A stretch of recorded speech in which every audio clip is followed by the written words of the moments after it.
ఇంటి పూజ గదిలో నిలబడి పూజలు చేయకూడదు. ఎందుకంటే దేవుడిని నిలబడి పూజించడం శ్రేయస్కరం కాదు. ఈ విధంగా పూజ చేయడం వల్ల మనకు ఎలాంటి ఫలితం కూడా లభించదు. కాబట్టి పూజా సమయంలో ఇంట్లో నిలబడి పూజ చేయకండి.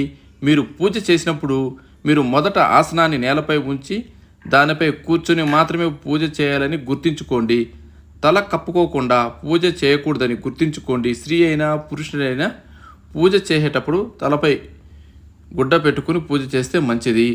సరైన పూజా విధానం ఏంటంటే, వాస్తుశాస్త్రం ప్రకారం పూజా సమయంలో మీరు మీ ముఖాన్ని తూర్పు లేదా ఉత్తరం వైపు ఉంచాలి.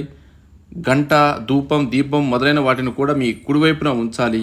ఈ దిశకు అభిముఖంగా పూజ చేయడం ఉత్తమమైనదిగా భావిస్తారు. ఎందుకంటే తూర్పు దిక్కు బలం, ధైర్యానికి సంకేతం.